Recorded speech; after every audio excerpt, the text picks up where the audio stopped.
सबसे पहले तो ये जानकारी आपसे लेना चाहूँगा कि आप जब जेल बिल्डिंग के बगल वाले तालाब पर गए, जहाँ आपने देखा कि दो दो प्रधानमंत्री आवास वहाँ निर्मित हुए हैं, आपने क्या देखा अपनी नज़र से? देखिए, जैसा कि उसमें प्राप्त में जो सूचना थी उसमें बताया गया था हमें लगातार कि वो जिला जेल की बिल्डिंग की जमीन है और जो उसके पीछे तालाब है वहां पर जो वहां के निवासी हैं उनके द्वारा लगातार सेप्टिक टैंक का पानी एवं कूड़े कचरे सब तालाब में फेंके जाते हैं। तो एक ये इतनी बड़ी या विकराल समस्या है कि आम जन को भी समझना पड़ेगा कि तालाबों को हमें स्वच्छ करके कैसे रखना है। और जहां तक बात है प्रधानमंत्री आवास योजना की, तो उसमें जिन्होंने घर बना रहे हैं वो एक तरह से अवैध निर्माण कर रहे हैं और जो जमीन है वो रोड से बिल्कुल लगी हुई है। लेकिन आपको ये कैसे लगा निखिल कि अ, वो अवैध निर्माण है, जबकि उसमें नजूल विभाग या नगर पालिका ने इसमें फंडिंग की है प्रधानमंत्री आवास के लिए? आपको कैसे लग देखिए रहा है कि वो अवैध है? देखिए जो जानकारी हमें मिली, हमने जाके वहाँ के पार्षद से भी बात की, उसके बाद वहाँ के जो वार्ड प्रभारी उनसे भी बात की, तो उन्होंने अपने संज्ञान में ये मामला लिया ही नहीं। उन्होंने जैसा कि पहले जो इससे पहले शहडोल संभाग जो पदस्थ कलेक्टर थे उन्होंने आदेश जारी किए थे कि समस्त जो आरआई हैं वो जाके सीमांकन करेंगे। या तो ये बहुत बड़ी सीमांकन में गड़बड़ी की गई या फिर पैसा या फिर भ्रष्टाचारी का प्रयोग करके वो जमीन उन सदस्यों के नाम की गई जिनके नाम पर नहीं होनी थी। कुल मिलाकर के आप पहली नज़र में ये पाए कि वहाँ पे तालाब था जी। और तालाब के ऊपर प्रधानमंत्री आवास निर्माण का एक मकान बन रहा था, जी। जबकि एक मकान पहले से बन गया था। जी। तो तालाब होने के बावजूद भी अगर प्रधानमंत्री आवास का निर्माण हो रहा है तो ये अपने आप में सकते में डालने वाला है कि जी। जो हमारी लोकतांत्रिक प्रशासनिक प्रणाली है, या लोकतंत्र की जो व्यवस्था नगर पालिका है, वो तालाबों के प्रति कतई संवेदनशील नहीं है। क्योंकि जी। अगर आपने देखा है कि तालाब है, फिर भी तालाब पे निर्माण हो रहा है, बाकी तालाब को अन्य अनेक अनेक तरीके से भाट देना या उसमें पानी प्रदूषित नल जल चला जाना, वो एक समस्या हो सकती है। जी। लेकिन तालाब के बीच में हम तालाब कोई निर्माण करें या तालाब के मेड़ पर कोई निर्माण करें सरकारी फंड से, तो ये चीज बताती है कि वास्तव में तालाबों को लेकर के जो रवैया नगर पालिका प्रशासन के बनने के बाद से शहडोल संभागीय मुख्यालय में बना, उससे सैकड़ों तालाबों को नष्ट करने में नगर पालिका की ही भूमिका थी। जी। और नगर पालिका ने पूरी ताकत लगा करके, अब तो सरकारी फंड से, यानी प्रधानमंत्री नरेंद्र मोदी जी को भ्रम में रख करके उनका पैसा ले करके और तालाबों को नष्ट कर रहे हैं। जी। ऐसे में जल संरक्षण की बात और भूजल स्तर गिर जाने की बात, तो हमको लगता है हम एक स्लो पॉइजन की ओर बढ़ रहे हैं। जी। और शहर का पानी जल स्तर कितनी जल्दी खत्म हो जाएगा कुछ कहा नहीं जा सकता। तो निखिल ने आपको ये चीज तो बता ही दिया कि वो तालाब था। मैं इस पर डिटेल में निखिल बताना चाहूंगा आपको कि वर्ष 2083-84 में खसरा नंबर सोहागपुर का है, 1933। इसमें करीब 35 डिसमिल का ये मेड़ का रकबा है जो उस तालाब के सराउंडिंग एरिया में है। अच्छा, ये तालाब बताना जरूरी होगा, अपन भूल गए कि ये तालाब जो है, तो जो जेल बिल्डिंग है उसके ठीक बगल में है। और यहाँ से अक्सर जितने भी वरिष्ठ पदाधिकारी हैं, जितने अधिकारी हैं, जितने नेता हैं, वो सब यहाँ से गुजरते हैं, रोज रोज देखते हैं। जिला न्यायाधीश भी देखते हैं क्योंकि बंगला उसी तरफ उनका।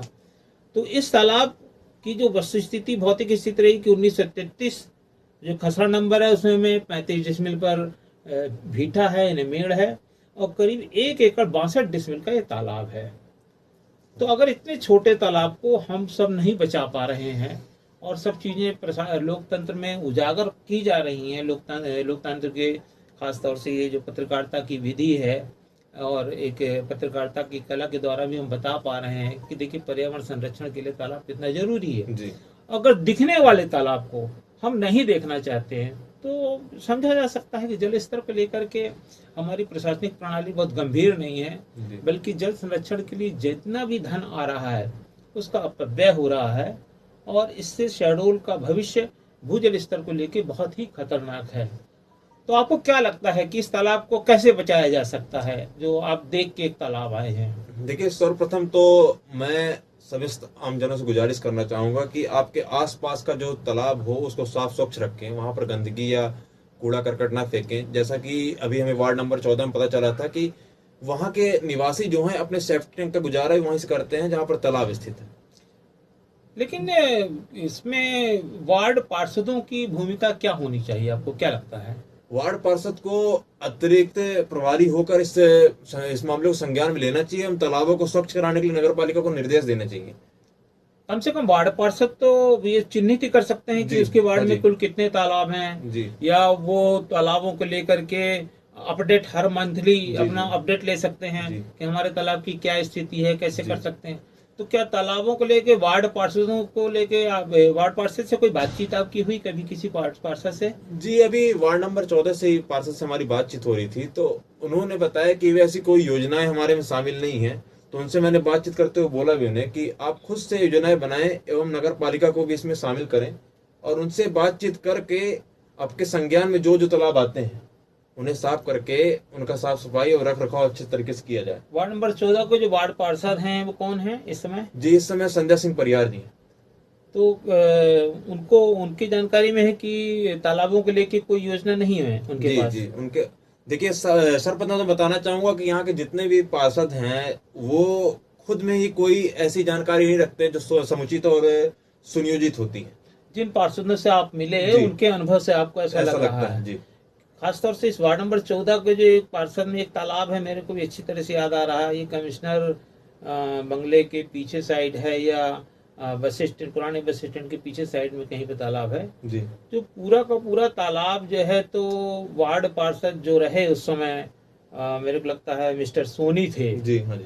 अ, उन्होंने जो है तो अपने वोटरों के लिए पूरे तालाब पर ही बसाहट बसा दी। क्या उसको देखा था आपने, उस तालाब को? उस समय तो हम नहीं थे, या उस बारे में हमें ज्यादा जानकारी नहीं है। तो कुल मिलाकर ये कहना चाहिए कि जो मेरे को संज्ञान में लाया गया कि पूरे वोटरों को वोट पाने की दृष्टिकोण से वहां पर गलत ढंग से पूरे तालाब के अंदर ही निर्माण करा दिया गया है। अब ऐसे हालत में अगर हम तालाब में या जल संरक्षण या जल स्तर की बात करते हैं तो हमको लगता है बेईमानी है, और हम अपने आप से ही झूठ बोल रहे हैं, या जो प्रशासनिक प्रणाली है वो हमको एक झूठे भ्रम में रख रही है कि हम विकास कर रहे हैं, और वास्तव में विकास नहीं कर रहे हैं। ये विकास के नाम पर जो सरकारी फंड है उसका अपव्यय कर रहे हैं।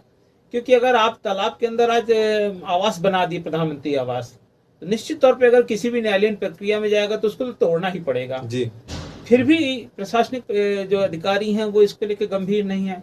आपको क्या लगता है कि उनके दिमाग में क्या बात होगी कि हम इसको करके चले जाएं और फिर जो दूसरा आएगा वो भोगता रहेगा? देखिए, जैसा कि आपने बताया कि जो भी सरकारी योजनाओं से जो पैसा फंडिंग होती है वो ये अव्यय में, अपने अव्यय में या फिर खुद के पर्सनल रीजन से पर्सनल चीजों में खर्चा किया जाता है। देखिए, वही पैसों का उपयोग करके ये तालाब में लगाएं या फिर तालाब को सही तरीके से ठीक ठाक ढंग से बनवाएं, तो आगे के लिए शहडोल संभाग में पानी की समुचित व्यवस्था हो सकती है। और इसको टालना नहीं चाहिए कि अन्य प्रशासनिक अधिकारी आएंगे या फिर ऊपर वाले कोई आएंगे वो करेंगे। जो जमीनी स्तर पे कार्यरत जो भी अधिकारी हैं वो इस पे कार्य करें। लेकिन तालाबों की चौकीदारी बेहतर कौन कर सकता है, आपको क्या लगता है? आप तालाब देखे हैं बदबू होते, बर्बाद होते हुए। देखिए, मैं सर्वप्रथम तो आपको पहले ही बता चुका हूँ कि आम जन जो आसपास के निवासी हैं उनको इस बात का महत्वपूर्ण से रूपता से ख्याल रखना चाहिए कि हमारे आसपास के जो तालाब हैं उनको स्वच्छ तो कुल रखें। मिला के आपको ये कहना चाहिए कि जो तालाब के पहले चौकीदार अगर आपकी नजर जी, में कोई है, जी, तो वो तालाब के तटवर्ती लोग ही जी, हैं। जी, बिल्कुल, बिल्कुल। और उनको ही एक स्व सहायता समूह बना करके उस तालाब जी, का, उनको उस स्व सहायता समूह का सदस्य बना देना जी, चाहिए, ताकि कोई नया अतिक्रमणकारी आता है तो जो पहले चौकीदार हैं तालाब के जी, वो उसको रोक सकें। जी, ये एक बेहतरीन योजना भी होगी और इससे अपने आसपास के तालाब स्वच्छ एवं सुंदर भी बने रहें। तो चलिए, अभी हम लोग ये चर्चा करेंगे और आगे भी चर्चा करते रहेंगे और देखेंगे, क्योंकि भी एक तालाब पर निखिल जी ने जाकर के भौतिक स्थिति की जानकारी ली, और जो पाया वो बड़ा आश्चर्यजनक था कि तालाब के अंदर ही दो प्रधानमंत्री आवास के निर्माण हो रहे हैं। उसकी स्वीकृति किसने दे दी, वो कैसे जो है तो कहते हैं कि नजरुल विभाग भी अनापत्ति देता है। जी, लेकिन इस मामले में तो एक बात और मुझे जो पता चली है, वो कितनी सच है मैं नहीं जानता हूँ निखिल, लेकिन मेरे को लगता है कि शायद इस तालाब को तालाब सरकार मानती ही नहीं, नगर पालिका भी नहीं मान रही कि तालाब है, जी, और नजूल विभाग भी नहीं मान रहा तालाब है, क्योंकि शायद नजूल ने इसका पूरा पूरा तालाब सुखा करके और पट्टे के रूप में जी। बांटना चालू कर दिया है। और लेकिन फिर भी तालाब है ये, तो इसको कैसे देखते हैं कि युवा जी, मन जब के मैं ग्राउंड में मौजूद था वहां पर, जब मैं गया तो मैंने देखा कि उस तालाब में निचले स्तर में तो पानी मौजूद है हल्का, पर ऊपर लता की पूरी शाखाएं आ गई हैं, जिससे तालाब तालाब जैसा लगता ही नहीं। अच्छा, ये बता देना चाहूंगा मैं जरूर कि वर्ष 2000 के दशक में तब तत्कालीन पर्यावरण मंत्री थे इंद्रजीत पटेल, जी और वो आए थे शहडोल में और उन्होंने करीब 8 लाख रुपए इस पे व्यय किया था जी और इसका गहरीकरण किया, इसकी नाली की बाउंड्री बनाई जी और इसको तब ये लगा कि शायद तालाब जिंदा बच जाएगा। जी। लेकिन प्रधानमंत्री आवास बनने के बाद हमको लगता है नगर पालिका ही इसकी हत्या पर उतारू है इस तालाब की। और ऐसे में जल स्तर की संभावना को लेकर के हम लोग सिर्फ आशा कर सकते हैं और क्षेत्रीय विधायक से अपन मिले एक बार, उनसे बात करें, नगर पालिका के जो प्रतिनिधि हैं, पार्षद हैं, उनको भी जागरूक करें। भाई अपने तालाब के आप अपने चौकीदार नियुक्त करिए, शासन प्रशासन के भरोसे रहेंगे तो इस तालाब में, जैसे ये तालाब हो के भी तालाब नहीं है, इस प्रकार से तालाब, दूसरे तालाब भी तालाब जिंदा तो दिखेंगे लेकिन वास्तव में तालाब नहीं कहलाएंगे। चलिए, शुभकामनाएं हैं हमारी कि हम लोग तालाब के लिए कुछ बेहतर कर सकें।